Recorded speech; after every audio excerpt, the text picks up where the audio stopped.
Hello student, जैसा कि हम लोग सेट थ्योरी पढ़ रहे थे तो पिछले वीडियो में सेट थ्योरी के सभी कंसेप्ट कवर हो चुके हैं।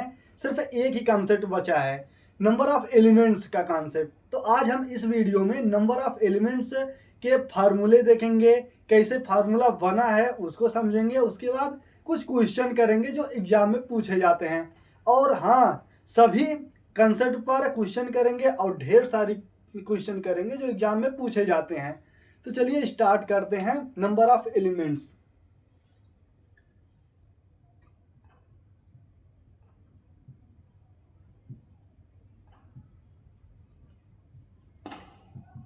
नंबर ऑफ एलिमेंट्स सबसे पहले हम टू सेट के लिए देखेंगे कि टू सेट के लिए फार्मूला कैसे बनता है।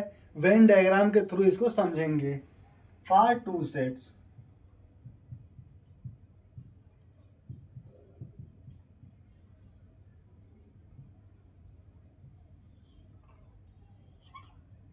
एक सेट ए है और दूसरा सेट बी है, ठीक है। और ए क्या है? ए इंटरसेक्शन बी है, ए इंटरसेक्शन बी। तो number of A union B का फार्मूला बनता है number of set A plus number of set B minus number of A intersection B, ठीक है। तो ए इंटरसेक्शन बी माइनस क्यों हो रहा है इसको समझेंगे सबसे पहले। तो इसके लिए हमें यहाँ पे सेट ए में कोई एलिमेंट ए है, फिर इसमें बी है, ए इंटरसेक्शन बी में, और बी में कोई सी है। तो नंबर ऑफ सेट ए कितना है? ए प्लस बी है। और सेट बी में कितना एलिमेंट है? सेट बी में कितना एलिमेंट है? बी प्लस सी है। और number of A intersection B में कितना एलिमेंट है? बी है, ठीक है। अब इनको हम इस फार्मूले पे रखेंगे। तो इसको इस फार्मूले पे रखने के बाद ए यूनियन बी,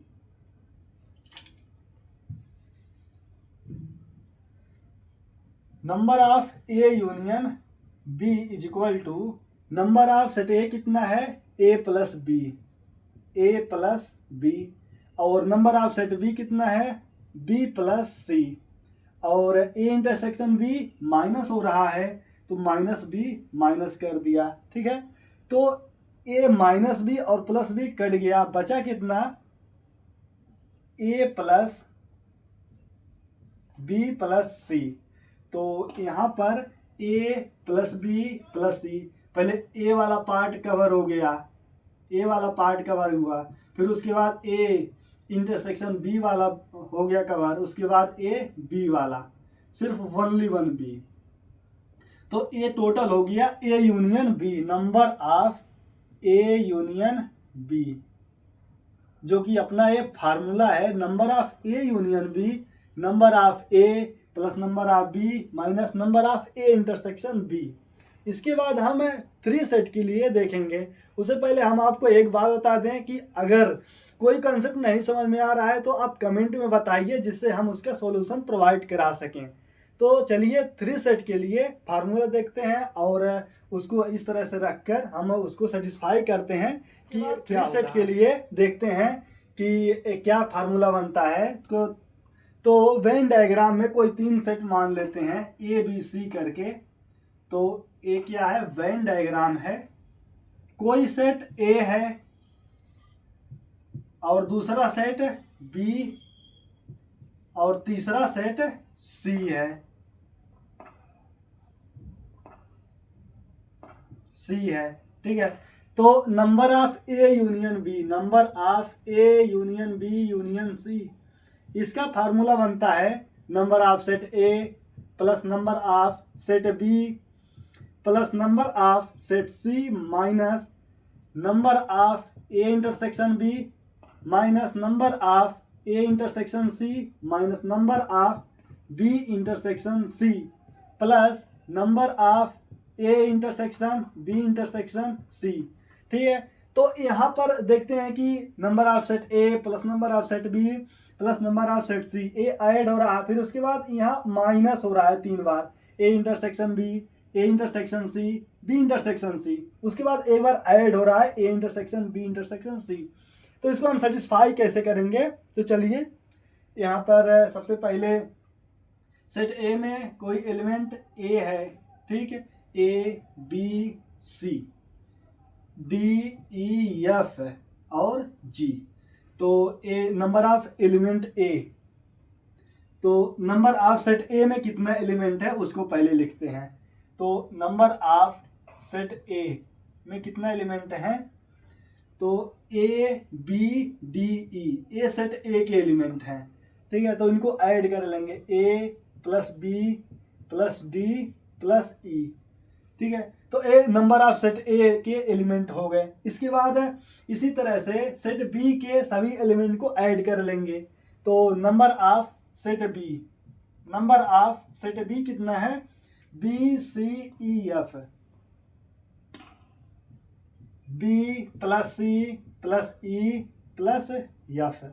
इसके बाद सी के सभी एलिमेंट को ऐड कर लेंगे, D E F G. Number of set C is equal to D plus E plus F plus G, ठीक है। इसके बाद ए इंटरसेक्शन बी में कितना एलिमेंट है, ए इंटरसेक्शन बी है, ए इंटरसेक्शन बी ए वाला पार्ट है, ठीक है। तो इसमें कौन कौन से हैं, बी है और ई है। तो number of A intersection B में कौन कौन से हैं, B plus E. Number of A intersection B में कौन कौन से एलिमेंट हैं, बी प्लस ई हैं। अब इसी तरह से कौन number of B intersection C में कितना एलिमेंट है, ई और एफ, ए वाला पार्ट है टोटल। तो इसी तरह से बी इंटरसेक्शन सी में ई और एफ है, ठीक है।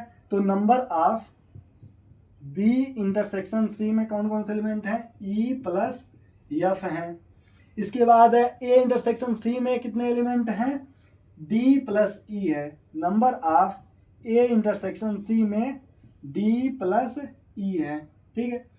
फिर उसके बाद number of A intersection B intersection C में कौन एलिमेंट है, तो number of A intersection B intersection C में ई है, इसको लिख लिया। Number of A intersection B intersection C में ई है, ठीक है। अब इन सबको इस फार्मूले पे रख देंगे।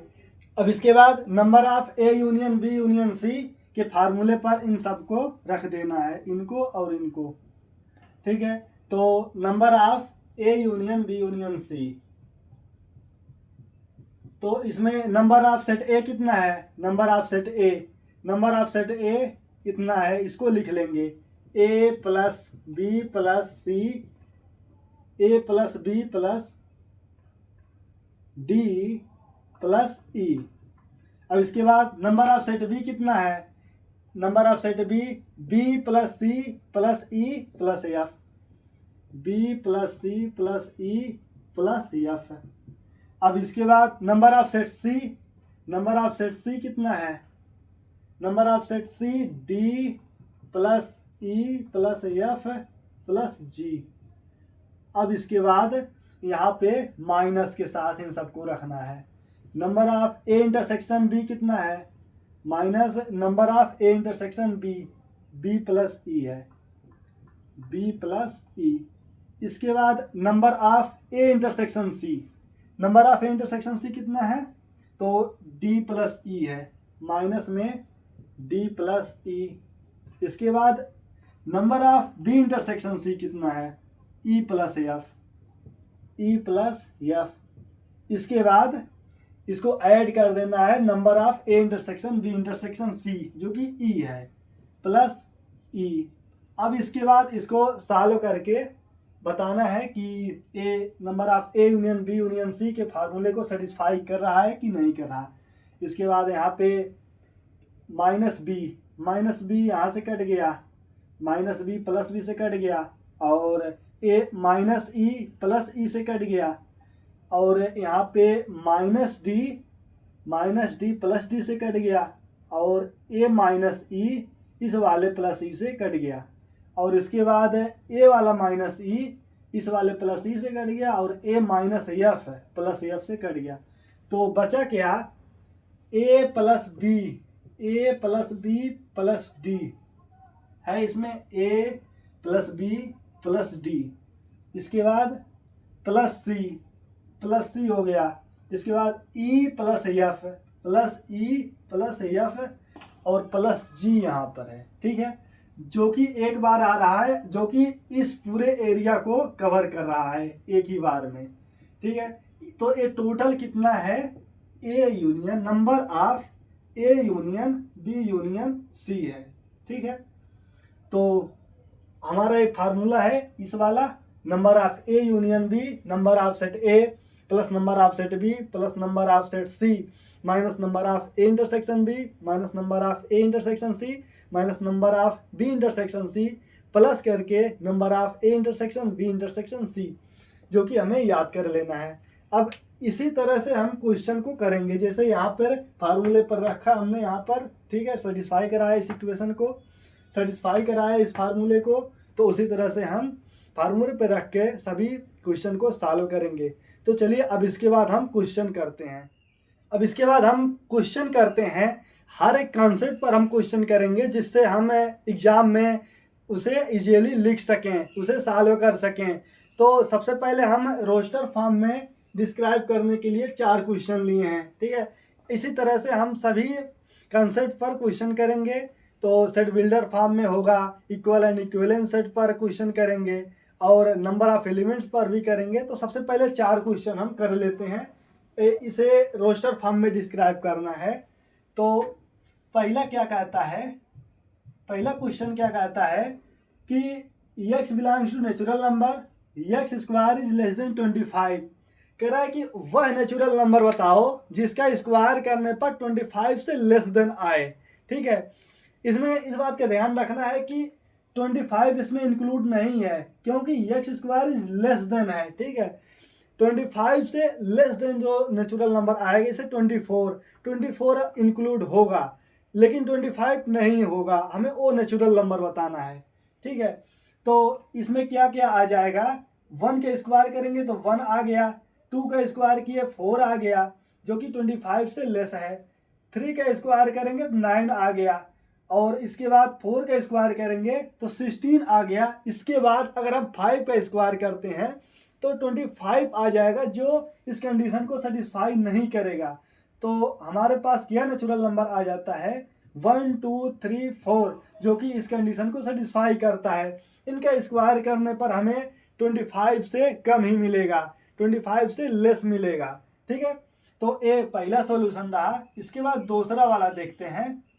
दूसरा वाला कह रहा है कि x belongs to natural number such that x is a prime number, x is greater than 10 less than 20। मतलब 10 और 20 के बीच में सभी प्राइम नंबर को लिखो, रोस्टर फॉर्म में लिखो, ठीक है। तो इसको हम लिखते हैं। तो कह रहा है कि x इज ग्रेटर देन 10, तो 10 इंक्लूड होगा नहीं, वैसे ही 10 प्राइम नंबर नहीं है, लेकिन इस बात का हमें ध्यान रखना है कि अगर यहाँ पे इक्वल है कि सिर्फ ग्रेटर देन है, ठीक है। अगर यहाँ पर 11 हो जाता तो 11 भी इंक्लूड नहीं होता, ठीक है। लेकिन अगर हम यहाँ पे 11 x is greater than equal to 11 कर देते हैं तो यहाँ पे 11 इंक्लूड हो गया, ठीक है। तो हम इसको लिखते हैं x इज ग्रेटर देन 10, यानी 10 से बड़ा हमें प्राइम नंबर कौन है मिल रहा पहला। तो 11 क्या है, 11 हमारा प्राइम नंबर है, ठीक है। फिर 13 प्राइम नंबर है, 17 प्राइम नंबर है। अब इसके बाद कोई प्राइम नंबर नहीं मिल रहा है जो 20 से लेस हो, ठीक है। तो ये हो गया रोस्टर फॉर्म। अब तीसरा क्वेश्चन क्या कह रहा है, तीसरा क्वेश्चन कह रहा है कि x such that x is prime number which is divisor of 60, ठीक है।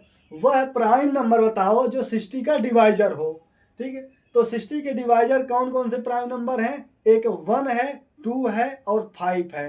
1 2 5, 1 2 और 5, 1 2 5, ये 3 प्राइम नंबर हैं जो कि इस कंडीशन को सेटिस्फाई करते हैं। x such that x is prime number which is divisor of 60। तो कौन कौन से हैं, 1 2 5 है। जैसा कि इसके बाद चौथा क्वेश्चन क्या कह रहा है कि x is a real number such that x is greater then x। क्या कोई रियल नंबर 4 है, इज ग्रेटर देन 4, ये कंडीशन सेटिस्फाई होगा, कभी नहीं होगा। अगर यहाँ पर अगर यहाँ पर 4 is greater than equal to रहता तो हम कह दे सकते हैं कि हाँ कंडीशन सेटिस्फाई हो रहा है, क्योंकि यहाँ पर इक्वल है तो 4 इज इक्वल टू 4 लिख सकते हैं, मतलब ये कंडीशन सेटिस्फाई हो रहा है। लेकिन यहाँ पर क्या लिखा है कि x कोई रियल नंबर है, x is greater then x, तो यहाँ पर हमारा फाई आ जाएगा, एम्प्टी सेट आ जाएगा। ठीक है, यहाँ पर एम्प्टी सेट फाई आ गया, क्योंकि इस कंडीशन को सेटिस्फाई ही नहीं कर रहा है। अब इसके बाद इन सेट को सेट बिल्डर फॉर्म में लिखना है, तो कैसे लिखेंगे? तो पहला क्वेश्चन कह रहा है कि 1, 1/2, 1/3, 1/4। ठीक है, तो पहला वाला सॉल्यूशन लिखते हैं। Set A is equal to 1/n, 1/n। अगर n की वैल्यू 1 रखेंगे तो यहाँ 1 आ जाएगा, 2 रखेंगे तो 1/2 आ गया, 3 रखा तो 1/3, 4 रखा तो 1/4, ऐसे इनफाइनाइट तक चलता चला जाएगा। 1/n, अब इसका प्रॉपर्टी लिखेंगे सच दैट n कैसा है? n एक नेचुरल नंबर है जो कि काउंटेबल है। यहाँ 1 रखा, 2 रखा, 3 रखा, तो ये नेचुरल नंबर हो गया, n belongs to natural number. ये हो गया पहले का सॉल्यूशन, और ये हो गया सेट बिल्डर फॉर्म में लिख लिया इसको। इसके बाद दूसरा सॉल्यूशन क्या है? इसमें कह रहा है कि 10, 11, 12, 13, 14, 15। तो इसका कंडीशन कैसे होगा? S is equal to x such that, S is equal to x such that x belongs to natural number. x एक नेचुरल नंबर है। ठीक है, पहले यहाँ पर एलिमेंट लिख दिया x, फिर x एक नेचुरल नंबर है, तो यहाँ पर 10 से स्टार्ट होता है 15 तक, x वेरी करता है 10 से 15 तक, तो उसको भी लिखेंगे x is greater then 9 is less then 16। तो 9 और 16 के बीच में ये सभी नेचुरल नंबर आ जा रहे हैं। ठीक, अब इसके बाद तीसरा क्वेश्चन क्या कर रहा? b is equal to 5, 25, 125, 625। तो एक किस तरह से हो रहा है कि अगर हम 5 पे पावर 1 रखते हैं तो 5 आ गया, फिर 5 पे पावर 2 रखते हैं 25 आ गया, उसके बाद 5 पे पावर 3 रखते हैं तो 125 आ गया, इसके बाद 4 रखेंगे तो 625। तो यहाँ पर क्या हो रहा है कि 5 पे पावर नेचुरल नंबर अगर रखते हैं तो इस कंडीशन को सेटिस्फाई कर रहा। तो इसे किस तरह से लिखेंगे? b इज इक्वल टू 5 पे पावर n, 5 पे पावर n लिखें। अब इसके बाद 5 पे पावर 1 रखते हैं तो 5 आ गया, 2 रखा तो 25, 3 रखा तो 125, 4 रखा तो 625। लेकिन यहाँ पर 625 पर ख़त्म हो जा रहा है, तो उसको भी लिखना पड़ेगा कि n की वैल्यू कहाँ से कहाँ तक वेरी कर रही है। ठीक है, तो 5 पे पावर n है, फिर उसके बाद सच दैट n क्या होगा? सच दैट को इस तरह से भी लिखते हैं और इस तरह से भी लिख सकते हैं, तो इसमें कंफ्यूजन नहीं होना चाहिए। तो n क्या है? नेचुरल नंबर है, n natural number, n is belongs to natural number, और n की वैल्यू 1 से इक्वल है और ग्रेटर देन कहाँ तक है? 4 तक, is less than equal to 4। तो ए हो गया set builder form, A condition को सेटिस्फाई कर रहा है ए। ठीक है, अब इसके बाद next example, set of all positive integer whose cube is 8। कह रहा है कि ओ पॉजिटिव इंटीजर बताओ जिनका क्यूब करने पर हमें 8 नंबर मिले। तो लिखते हैं इनको हमें सेट बिल्डर फॉर्म में लिखना होगा। तो कंडीशन क्या है कि इसको हम अगर इस तरह से लिख दें 2n+1, 2n+1 ए पॉजिटिव इंटीजर है, इनको हम क्यूब करेंगे तो हमें 8 नंबर मिलेगा। ठीक है, तो इसका प्रॉपर्टी लिखते हैं such that n belongs to integer होगा जो कि n इज ग्रेटर देन 0। लेकिन अगर हम यहाँ पे पॉजिटिव इंटीजर लिख देते हैं तो 0 इंक्लूड नहीं होता, और हमें यहाँ पे 0 इंक्लूड करना है, क्योंकि 1 क्या है?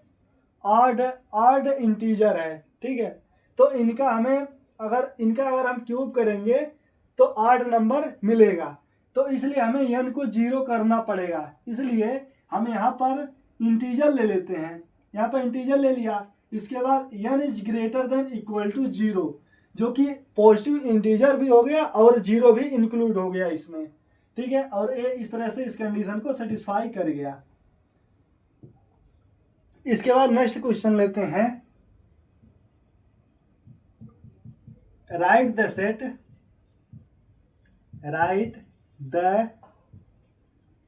सेट कौन कौन से हैं, 1/2, 2/5, 3/10, 4/17, 5/26, 6/37 और 7/50। इसको हमें सेट बिल्डर फॉर्म में लिखना है, in the set builder form.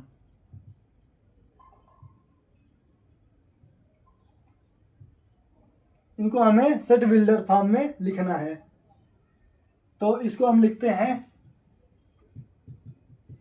कह रहा है कि 1/2, 2/5, 3/10, 4/17, 5/26, 6/37, 7/50 तक है। तो एक क्या कंडीशन होगा कि इसको सेटिस्फाई कर जाएगा। तो हमें यहाँ पर लिखेंगे उस सेट को, अगर इस सेट को हमें यस मान लें, इस सेट को यस मान लें, फिर उसके बाद इसके अंदर एलिमेंट लिखेंगे, क्या लिखेंगे, n/n² + 1, ठीक है। n की वैल्यू 1 रखा, फिर 2, 3, 4, 5, 6, 7 तक रखते गया और ये वैल्यू आता गया, ठीक है। इसके बाद n² + 1 में n की वैल्यू जब 1 रखेंगे तो यहाँ पर 2 आ जाएगा, 2 रखेंगे तो 2 2 जब 4 + 1 5 आ गया। इसी तरह 3 रखेंगे तो 10 आ गया, 4 रखेंगे तो 17, 26, 37, 50। एक कंडीशन को इस तरह से सेटिस्फाई कर रहा। तो यहाँ पर इसकी प्रॉपर्टी लिखेंगे, n कैसा होगा, n एक नेचुरल नंबर होगा, ठीक है। n belongs to natural number, और n की वैल्यू कहाँ से कहाँ तक वेरी करेगी, n is greater than equal to 1 is less than equal to 7, ठीक है। अब इस कंडीशन को सेटिस्फाई कर रहा है, तो ये हो गया सॉल्यूशन। अब इसके बाद नेक्स्ट क्वेश्चन है, कह रहा है कि so that set of all letters needed to spell cataracts and set of all letters needed to spell tracts are equal. कह रहा है कि ये जो सेट है इस वाले सेट के इक्वल सेट है, ठीक है। तो हमें उसे शो करना है, तो इसको हम प्रूव करते हैं। Letters required to spell, letters required to spell क्या है, कैट्रैक्ट्स, CATARACT आर कौन कौन से लेटर हैं, CATRC,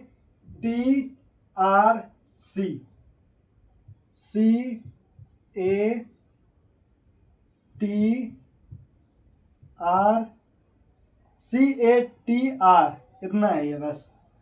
तो इस सेट के अंदर इतना 4 एलिमेंट आते हैं, CATR, इसको हम ई से डिनोट कर देते हैं, सेट ई से, ठीक है। इसमें कौन कौन से एलिमेंट हैं, CATR।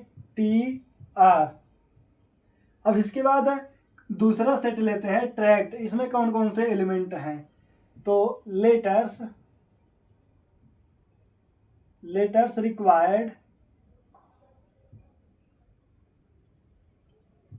टू स्पेल क्या है, ट्रैक्स, TRACT।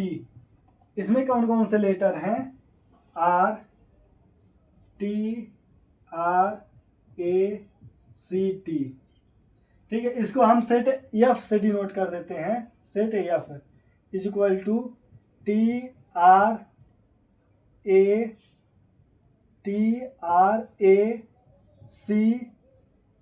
ठीक है, TRAC, इतना एलिमेंट है। तो इसमें देखेंगे कि जो सेट ई में एलिमेंट है सेट एफ में है कि नहीं है, तो वही तो होता है इक्वल सेट। अगर दो सेट हैं सेट ए में जो एलिमेंट होगा वही सेट बी में भी होगा, तो उसे हम इक्वल सेट कहेंगे। तो यहाँ पर दो सेट हैं ई और एफ है। ई सेट में जो एलिमेंट होगा वही सेट सेट एफ में भी होना चाहिए, तो हम दिखा पाएंगे कि ये इक्वल सेट है। ठीक है, देखते हैं CATR इसमें भी है और इसमें CATR, तो 4 एलिमेंट हैं जो एलिमेंट सेट ई में है वही एलिमेंट सेट एफ में है, इसलिए हम कह सकते हैं कि ए ई और एफ इक्वल सेट हैं। तो लिखेंगे all the member of set E, all the members of set E are member of F, member of F, therefore and f are equal set, f equal set हो जाएगा।